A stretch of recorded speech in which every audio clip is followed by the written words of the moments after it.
जय हिंद, जय भारत सभी दोस्तों को। तो कैसे हैं आप सब? मैं आशा करती हूँ कि आप सभी बहुत अच्छे होंगे और आने वाली एग्ज़ाम की तैयारियों में बहुत अच्छे से लगे हुए होंगे। और दोस्तों, जैसा कि आपको पता है कि आजकल बहुत सर्दी पड़ रही है, तो अपने आप को और अपने परिवार को सर्दियों से बचा के रखें। तो चलिए चलते हैं आज के वीडियो की तरफ कि आज की वीडियो क्या होने वाली है और किस चीज़ के लिए होने वाली है। तो दोस्तों, जैसा कि आप सब जानते हैं कि डॉक्यूमेंट्स बहुत ज़रूरी होते हैं। हम जब भी किसी गवर्नमेंट जॉब के लिए फॉर्म फिल करते हैं उस टाइम के लिए भी और आगे के प्रोसेस के लिए भी डॉक्यूमेंट्स मोस्ट इम्पोर्टेंट होते हैं। तो चलिए आज मैं आपको इस वीडियो में बताऊंगी कि दिल्ली पुलिस कांस्टेबल के टाइम पर जब हम फॉर्म फिल करते हैं कौन कौन से डॉक्यूमेंट्स चाहिए होते हैं और फिज़िकल के टाइम पर कौन कौन से डॉक्यूमेंट्स चाहिए होते हैं, और जब हमारा डीवी होता है मतलब डॉक्यूमेंट्स वेरिफिकेशन होता है लास्ट में, तब कौन कौन से डॉक्यूमेंट्स हमें चाहिए होते हैं। तो चलिए चलते हैं। सबसे पहले फॉर्म फिल करते टाइम कौन कौन से डॉक्यूमेंट्स चाहिए। तो दोस्तों, सबसे पहले आपके पास 10th और 12th की मार्कशीट होनी चाहिए। उसके बाद आपके पास आधार कार्ड होना चाहिए। आधार कार्ड के बाद आपके पास कास्ट सर्टिफिकेट होना चाहिए और आपके पास करंटली पासपोर्ट साइज़ का फ़ोटो होना चाहिए। ये नहीं है कि 6 महीने पुराने फ़ोटो हैं आप उन्हें लगा दो। और सिग्नेचर, आपके सिग्नेचर वही होने चाहिए जो आप स्टार्टिंग से करते हुए आ रहे हो। जैसे कि आप हिंदी में सिग्नेचर करते हो तो आपको फिर आगे भी सभी जगह हिंदी में सिग्नेचर करने होंगे। यदि आप इंग्लिश में करते हो तो आपको इंग्लिश में करने होंगे। ऐसा नहीं है कि आपने स्टार्टिंग में फॉर्म फिल करते टाइम इंग्लिश में कर दिए और बाद में जाके आप हिंदी में कर रहे हो, तो वो ऐसा नहीं चल पाता है। ठीक है दोस्तों, 10th 12th आधार कार्ड और कास्ट सर्टिफिकेट, और यदि किसी के पास स्पोर्ट्स से रिलेटेड नेशनल या इंटरनेशनल लेवल का कोई सर्टिफिकेट है तो वो सर्टिफिकेट, और एनसीसी का किसी के पास बी सर्टिफिकेट है या सी सर्टिफिकेट है तो वो भी फॉर्म फिल करते टाइम आपके पास होना चाहिए। और अगर आपने ग्रेजुएशन कर रखी है, जिसने भी जैसे बीएससी, बीए, बीकॉम कर रखी है, आपकी फाइनल हो गई है, तो आप उनकी मार्कशीट भी लगा सकते हैं फॉर्म फिल करते टाइम कि हमने यहाँ तक अपनी ग्रेजुएशन कंप्लीट कर ली है। अब दोस्तों आते हैं कास्ट के सर्टिफिकेट पर। जैसा कि आप सब जानते हैं कि जनरल वालों का जो है ईडब्ल्यूएस सर्टिफिकेट बनता है। तो दोस्तों, वो सर्टिफिकेट जो बनता है ईडब्ल्यूएस वालों का, तो वो आप 1 साल के अंतर्गत का होना चाहिए। यदि आपके पास 1 साल से पुराना है तो वो मान्य नहीं होता है। और अब आते हैं ओबीसी। ओबीसी वालों का जो सेंट्रल का कास्ट सर्टिफिकेट मांगते हैं वो 3 साल से ज़्यादा पुराना नहीं होना चाहिए, 3 साल के अंतर्गत का बना हुआ होना चाहिए, वो चलता है। ठीक है दोस्तों। अब आते हैं कि एससी एसटी का जो कास्ट सर्टिफिकेट मांगते हैं, तो दोस्तों वो स्टेट का मांगते हैं, स्टेट का। और स्टेट का भी जो है 3 साल से पुराना नहीं होना चाहिए। ये यदि 3 साल से पुराना है तो वो भी नहीं चलता है। अब आते हैं कि एनसीसी का जो बी सर्टिफिकेट होता है कि उसे क्यों लगाते हैं, जैसे कि आप सब पूछ रहे हैं। किसी किसी को नहीं पता है तो वो मुझसे पूछ रहे थे कि एनसीसी के बी सर्टिफिकेट के कितने मार्क्स मिलते हैं और सी के कितने मिलते हैं। तो दोस्तों फाइनल में जो है हमें एनसीसी बी सर्टिफिकेट के 3 मार्क्स मिलते हैं, और यदि किसी के पास सी सर्टिफिकेट है तो उसको 5 मार्क्स का फ़ायदा होता है। और दोस्तों, आपने जो भी कास्ट का सर्टिफिकेट फॉर्म फिल करते टाइम लगाया है तो वो ही आपको फिज़िकल टाइम पर ले जाना है। फिज़िकल टाइम पर भी आपको वो ही सर्टिफिकेट चाहिए होता है। अब चलते हैं कि फ़िज़िकल टाइम पर डॉक्यूमेंट्स क्या क्या चाहिए होते हैं। सबसे पहले हम आते हैं कि फ़िज़िकल टाइम पर जब हमारा फिज़िकल होता है तो एंट्री किस किस डॉक्यूमेंट्स से होती है। तो दोस्तों, एंट्री के लिए तो कुछ ज़्यादा नहीं ले जाना पड़ता है। एंट्री हो जाती है हमारी सिर्फ आधार कार्ड से ओरिजिनल, और फिज़िकल का जो एडमिट कार्ड आता है उससे हमारी अंदर एंट्री हो जाती है। फिर वहाँ अंदर जाने के बाद जब हमारा फिज़िकल क्वालिफाइड हो जाता है तो फिर हमारे वहाँ पर भी डॉक्यूमेंट चेक होते हैं। जैसे कि डॉक्यूमेंट चेक होते हैं हमारे 10th की मार्कशीट, 12th की मार्कशीट, और हमारा वही कास्ट सर्टिफिकेट, जनरल वालों के लिए ईडब्ल्यूएस सर्टिफिकेट, और ओबीसी वालों के लिए सेंट्रल का, और एससी एसटी वालों के लिए स्टेट का कास्ट सर्टिफिकेट होता है। अब दोस्तों आप ये पूछेंगे कि हमें सेंट्रल की ज़रूरत होती है SC ST वालों के लिए या नहीं।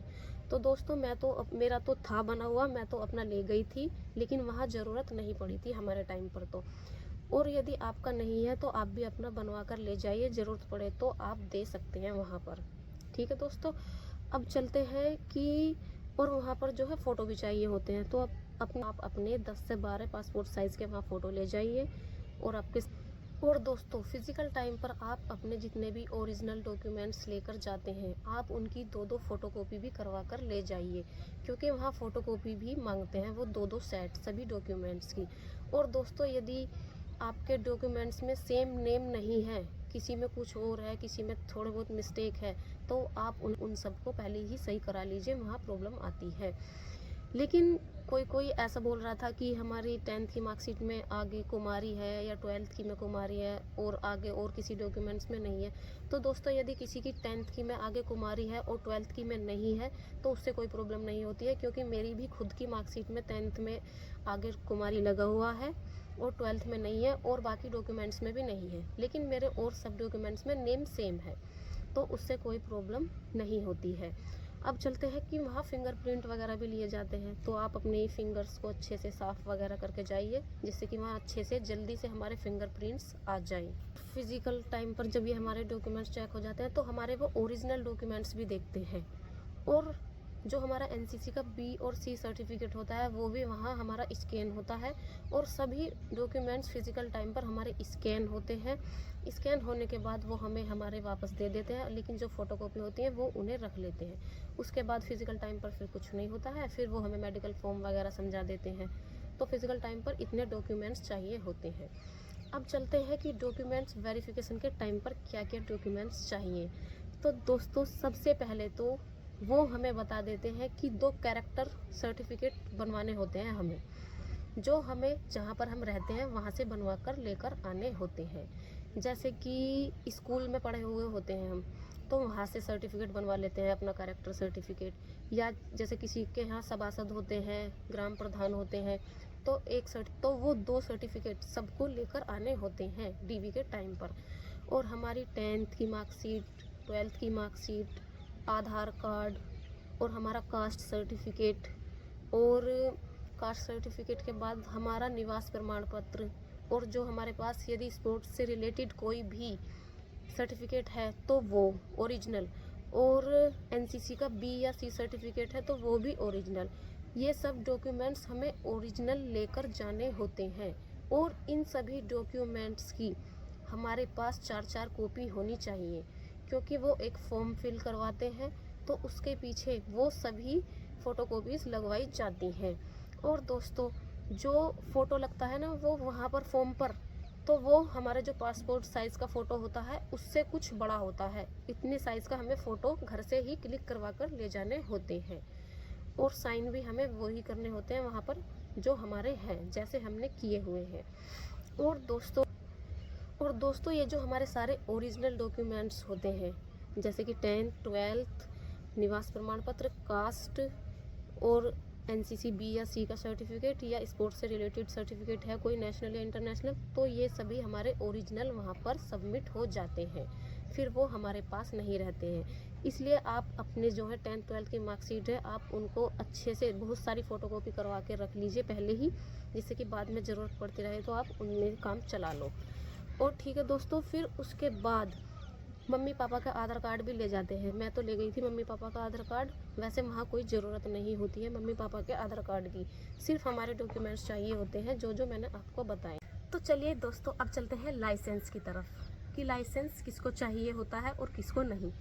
तो मैं सभी लड़कियों को बताना चाहूँगी कि लड़कियों के लिए लाइसेंस वो नहीं मांगते हैं, जो लाइसेंस चाहिए होता है वो लड़कों का मांगते हैं। और लाइसेंस की भी एक लिमिट होती है, इसके बारे में मुझे ज़्यादा जानकारी तो नहीं है कि लिमिट कितनी होती है, लेकिन मुझे जहाँ तक पता है कि 6 मंथ पुराना लाइसेंस वो मांगते हैं।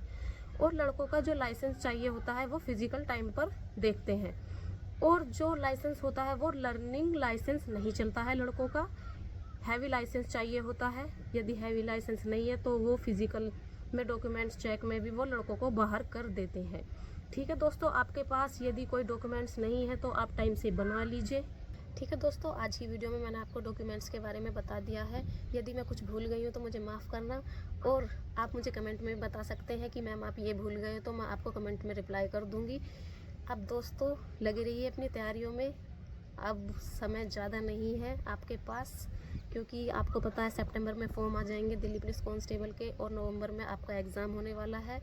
तो अपनी एग्ज़ाम की तैयारियों में अच्छे से लगे रहिए, अपने और अपने परिवार का ध्यान। तो चैनल को सब्सक्राइब, लाइक, कमेंट, शेयर ज़रूर करें, जिससे कि मैं आपके लिए आगे भी इसी प्रकार की वीडियो लेकर आती रहूं, जो कि आपके लिए बहुत लाभदायक होंगी। ठीक है दोस्तों, मिलते हैं नेक्स्ट वीडियो में। तब तक के लिए जय हिंद, जय भारत।